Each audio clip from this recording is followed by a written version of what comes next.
এই ঠেলে অনেকে অতীতে পিছলে গিয়ে কোমর ভেঙেছে। একটা মোটরসাইকেলের পাশে গেছে আরেকটা মোটরসাইকেল, হাজারো গাড়ি হাজারো মোটরসাইকেলের মিছিল তিনি দেখেছেন। মিছিলে মানুষ এগিয়ে যায়, আর তিনি যা দেখেছেন আমরা যা দেখি সবগুলো সেখানে স্থবির হয়ে আছে, ওই চাকাগুলো এখন আর ঘুরছে না। কোনো জায়গায় গাড়িতে তেল না, এখন মানুষ দিয়ে টেনে নেওয়া হচ্ছে। এক জায়গায় দেখলাম যে গরুর গাড়ি দিয়ে গাড়ি টানা হচ্ছে। অথচ আমরা যখন জাতীয় সংসদে এই বিষয়টা জানতে চেয়েছি এবং বলেছি যে এটা তো বর্তমান সরকারের সৃষ্ট কোনো সমস্যা নয়, এটা বিশ্বব্যাপী একটা সমস্যা।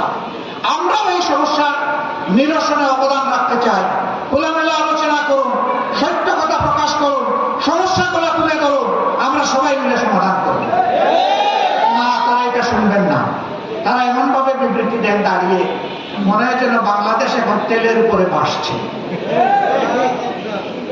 বাংলাদেশ ভাসছে না। কিছু লোক যারা বিভিন্ন যুগে এবং এখনো সরকারকে তেল মারে, তারাই আসলে তেলের সংকটটা দেখতে দিচ্ছে। মনে রাখবেন, এই তেলে অনেকে অতীতে পিছলে গিয়ে কোমর ভেঙেছে। আমরা চাই না আপনারা দেশকে নিয়ে কোনো বিপদে পড়েন, কারণ দেশের মানুষের কষ্ট আমাদের সবার কষ্ট।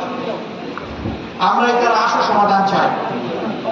আমরা চাই বহুদলীয় ডায়লগ হোক, বসে খোলা মনে বসে আমরা সবাই মিলে সহযোগিতা করবো, রাস্তা সবাই মিলে বের করবো। আশ্চর্য, এখন এই পরিস্থিতি উত্তরণের জন্য সবার আগে হাত দেওয়া হয়েছে আমাদের শিশুদের গায়ে। বলা হয়েছে 3 দিন স্কুল বন্ধ করে ঘরে বসে তারা ডিজিটাল শিক্ষা নেবে। 4th শ্রেণীর একটা ছাত্র জবাব দিয়েছে, আমাদের আর জবাব দেওয়ার দরকার। বলেছে এনার্জি সেভ করতে গিয়ে আমরা একটা ক্লাসে 50 জন 60 জন বসে লেখাপড়া করি, একজন শিক্ষক থাকেন। এই লেখাপড়া করতে গিয়ে আমাদের মাথার উপর 4-5টা ফ্যান ঘুরে। এখন বলতেছেন বাসায় বসে শিক্ষা নেব, তো বাসা তো এক একজনের আলাদা, তাহলে 60 জনের মাথার উপরে 60টা ফ্যান ঘুরে। এনার্জি সেভ করলেন কোথায় আপনারা? আপনারা উল্টা পথে চলতেছেন। সে বলেছে এমনি শিশুরা ডিভাইসে আসক্ত হয়ে পড়েছে, এখন আবার ডিভাইসে আপনারা আসক্ত করার জন্য শিশুদেরকে ঘরে বন্দি করছে।